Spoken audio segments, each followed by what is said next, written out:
We love your company. We love talking to people. As you know, Mondays to Fridays, our mandate is simple. Our job is to tell you all the amazing stuff that's happening in South Africa. That's our job. And we get to have great conversations with people that think about changing South Africa for South Africans. And what they do is they are constantly looking at social upliftment projects.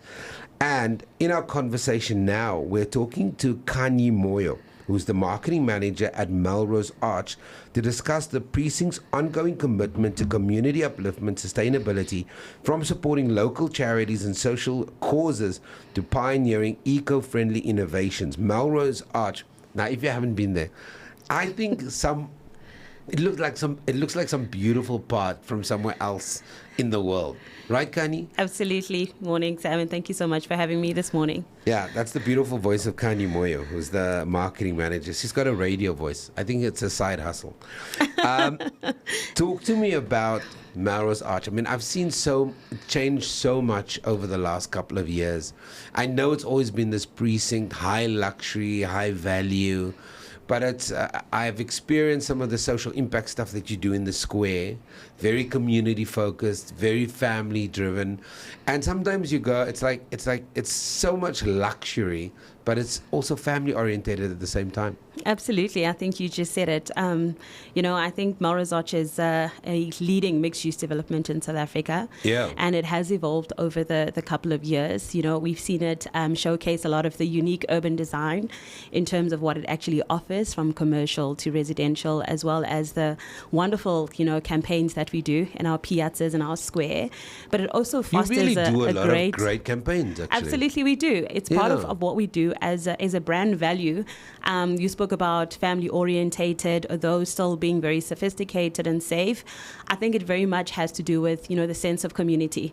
Melrose Arch is a community, and building and bringing about a sense of community is something very important to us, and that's why the CSI driven initiatives. I think what this year our main focus, as well as last year, is what we call sustainable impact. So how do you create a sustainable impact is looking at initiatives or building an ecosystem around social responsibility with different partners and beneficiaries, so that there's an actual impact on the ground. So it's one thing to host an event and raise funds. It's another thing to actually understand, where do those funds do? What does it do for the society? What does it do for the community? That is very, very important to us. Yeah. And I mean, if you think of just Impila, our producer, I don't think you've ever been, I'm speaking out of turn, but I don't know if you've been to their Christmas light show. It is arguably the best thing since sliced bread. Bilo, you're getting an invite for us for Destination Christmas. Absolutely. It is beautiful. You can walk the streets. My family and I take my children every year. We've gone for the last 4 years. Super safe, just stunning. So I agree with you. But you also provide support. And I love what you're saying around how do we measure sustainability, because I think that's a very important question. We can't do stuff just for the sake of doing it. Absolutely. It needs to have real impact. So, for example, you have strategic partnerships and you have facilitated partnerships. Absolutely. With the Lighthouse Baby Shelter, Compass, the South African Guide Dogs Association. If you look in terms of, that's just in your partnerships. But if you look internally at how you guys think of renewable energy, water efficiency, waste management, it is a mixed-use precinct that really thinks about its impact in the community. Absolutely, but also it's very futuristic. You've just mentioned everything that has to do with being sustainable, but sustainable also for the future. And that's a very important part of what we do on a day-to-day basis. I think it's also important to understand that we don't do it alone. We also have other partners that are involved in this, especially from a corporate social investment perspective, and that's where the sustainable aspect of partnership comes through. The likes of SA Harvest, who are partners to Melrose Arch, as well as beneficiaries. We love Ozzy Nell and the team. No, we absolutely love Ozzy and his team. Yeah, they're absolutely amazing, and they do great stuff. But with partnering with different organizations, you're able to go further, but it also gives you a sense of purpose as an individual, as well as a business. There's so much that we can do, but with the beneficiaries like SA Harvest, as well as Chalk as well, we do an annual cyclothon with them at the Piazza as well. You're able to actually impact the society very meaningfully, but also it is very continuous. It's something that you can continuously do, so it's sustainable. And it's so interesting. So I live in the area. I live in Hyde Park. You don't say, yeah. Yeah. So Melrose Arch is my thing, right? So I go there with my family. I go to the restaurants. But as a social impact journalist, I've been there for SA Harvest when they've broken a couple of records. Yes. In terms of Mandela Day. Yes. I've been there at the venue for multiple social impact events, which included, for example, cyber safety as well. So I love how that space. I've been in the square when you've done the kind of dog association stuff and all that. Yes. So it just feels to me that you guys really think of, and I'm not saying that the other spaces don't do it. I'm not saying that, but I love the kind of. I'm trying to find a nice word and not alienate myself with the 200,000 listeners. But I would probably use the word intentional. So we use the space as intentional. The word I want to use is premium. Okay. It's premium social impact projects, and it doesn't feel to me like it's just, oh, you need a space, here's a space. So it feels to me like the projects you get involved is thoroughly vetted. That's what I'm trying to say. Absolutely. It feels to me like it's quality impact, social impact projects that you've partnered with, and the space is not just being given to anybody. Absolutely. I think the what I was looking for was intentional. That Melrose Arch is very intentional with its partners and its objectives and what it wants to achieve. So, I agree, Sam. So you find that with all the initiatives that we do, it's well curated, well thought of. That's the word I was looking for.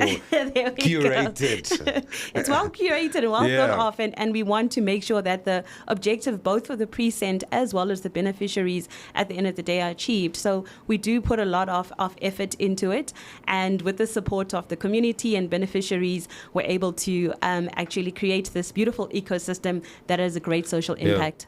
And Khanyi, how do you think of, and how is the vetting process?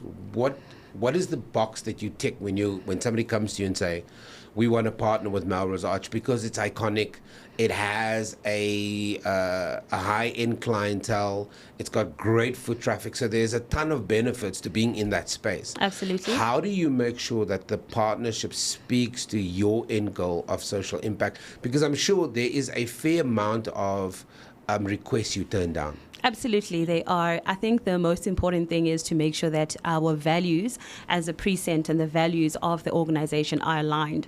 Because if the values are aligned, that means whatever our objectives are and whatever their objectives are can be achieved. I'll give you another example. There's this very popular running club called Volt Strength Club. Okay. And they are community driven, and they meet at Melrose Arch. They're not a CSI, but the reason there is an alignment with VSC is because there's a social impact, and we both believe in the power of community. So I think having aligned values is the first vetting process in terms of who do we engage with. But at the same time, it's also about who do we get involved with as a business who can actually facilitate and assist, even if it's not Melrose Arch directly. Social impact is about an ecosystem. So there may be values that may not be aligned. However, there could be beneficiaries and partners that are aligned to what other organizations are doing, and it's our responsibility to connect them. You even have, I've talked about my own experience with my family in the Melrose Arch precinct, but the Carols on the Piazza concert, that's also a major fundraiser that you do every year. Absolutely. It's an annual event that we host every year. Last year was the third year, and we had two beneficiaries, the Guide Dog Association of South Africa as well as Cornell Leach. And the objective there was to give back or give the gift of sight and assist both beneficiaries. Again, Carol's is well curated around Destination Christmas. It is family friendly. It is fun. Again, it's to evoke the spirit of giving and giving back. So each ticket, when you buy a ticket for Carol's, we're definitely going to host it this year again. Just know that the end product is societal impact. So yes, there's a beautiful concert and there's a great performance that's put together, but at the end of the day, once all is said and done, the benefit is social impact. Yeah, and it's and I believe and the team believes that it's so important now for the consumer, for the person who enters these spaces, to know that, yes, it's a pretty building, it's a pretty precinct, but there are some people with hearts. Right? Absolutely. They care. Because I think once the consumer knows and understands that you're entering a space, you're about to spend R1 in a space that has so many connections to community, it makes you feel better about the time you're spending there. Because what are you spending there on average? Over an hour, 2 hours? Absolutely. You are spending an hour or 2 hours, correct. In that space. And I think that is important. And that's why these conversations are so important now, to say, when you come to Melrose Arch, it's not just high LSM in this very curated space, but we actually give back in a tangible way. And I think that's how we start talking then about conscious consumerism, because we want our consumers to become conscious. Agreed, absolutely. And that also ties in with the sustainability aspect in terms of consumerism. But it's absolutely that. I think Melrose Arch is an experience. I try and stay away from the word luxury. I would say it's an experience, and it's definitely aspirational. And when you do come to the precinct, know that at the end of the day, whatever experience or whatever event or whatever initiative you are supporting, there is a positive societal impact. Yeah. Well, two other things that obviously we just touched on is the waste management aspect, but also solar energy is a big focus in terms of how to become less reliant on the grid and become more self-sustainable. Absolutely, that's definitely one aspect. But there's also what we call an on-site ecosystem or eco center, actually, where we do recycling on-site. So it's also about creating employment, and it is actually predominantly female-run. I'm really proud to say that. And all the recycling, all the separating from source, waste from source, takes place on the precinct itself. But it's also a way of creating employment. Again, that's really tied to social impact and actually what you actually do from a recycling and a usage perspective. The facilities management has become such a... I remember when facilities management wasn't a thing, and people were like, oh, okay, we do what we do, and we try and do the best that we can. But the whole aim of facilities management is to make sure that we are running a efficient building, an environmentally friendly building, that we've absolutely thought of every aspect. And I was quite interested to see, and I don't know if it's part of your precinct, you can tell me if it is. There was this very kind of dead area in front of Melrose Arch where the taxi rank used to be. And then it redeveloped into this kind of paddle park, and then there's now the Plato coffee shop there. And there's absolutely, on College Drive. Yeah. Yes. Is that part of the Melrose precinct? It's definitely part of the Melrose Arch precinct. And I was amazed at just how rapidly it developed.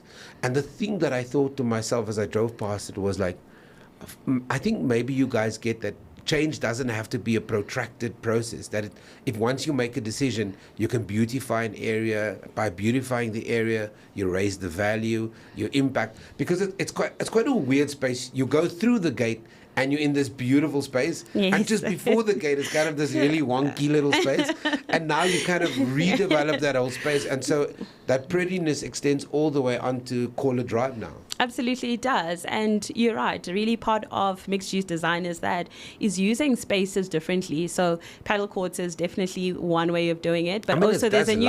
I know you don't want to use the word luxury, but it's kind of high end. I mean, I think that... The Racquetball Ball Club paddle courts are... Yeah, I think that paddle court is like one step away from the court talking to yourself. Good day, Mr. Marshall. Thank you for stepping on us. I think let's look at what it does. So I completely agree in terms of where it is, as well as the additional tenants that are there. So you are speaking about Plato Coffee. Yes. But it does enhance the actual area, bring up the value of the property. I completely agree. But also there's now the safety aspect. So you now have better security in that area, which also benefits the people who live around that specific area and does bring up property value. And it does create new more jobs, absolutely. Yeah. And there are many other things to talk about Melrose Arch, but as we wrap up, I just want to get a sense from you. You've got all the flagship programs that you do every year. What's the outlook for the rest of the year in terms of sustainability goals for the rest of the year for Melrose Arch? I won't touch on sustainability goals, but I'll probably touch on what does our social impact look like for the rest of the year. Definitely, we are hosting carols on the Piazza again. So every year, as part of Destination Christmas, they are different initiatives that we support. So when you do come and look at the beautiful lights and walk through the precinct, as well as go to the restaurants, just keep an eye out on what those activities are, initiatives are, and again, very much experiential driven. I think it's also important to note that we do have an annual cyclothon. It's called the Chalk Cyclothon. It is taking place on the 6th of September this year. Again, if you look through our website and have a look at the calendar, you'll see where our social investment programs are taking place. But what's important as well is please reach out to us. So we're always ready to partner with beneficiaries and support different organizations. Like I said, partnership sometimes is not necessarily only financial. It's what value can you bring in order to drive the social impact, absolutely, and how it ties into the precinct and our values. Great. I think this is going to be because we're the official radio station for this part of the area. This is something that we need to develop. But that is Khanyi Moyo, who's the marketing manager for Melrose Arch. And I don't know, I know there are one or two people under a rock who's never been to Melrose Arch. I don't know how you've never been there. You should go. It's a great everyday lunch vibe place, but it is exceptional on a Saturday. And what they've done, we haven't even talked about the market they've created for independent business owners. Absolutely. We're not even talking about the fact that Melrose Arch, I believe, saved comedy to a large degree, because at some point, a lot of the new talent we see, we used to have a venue at Melrose Arch. You've turned the venue into a space for... So there's a lot to talk about.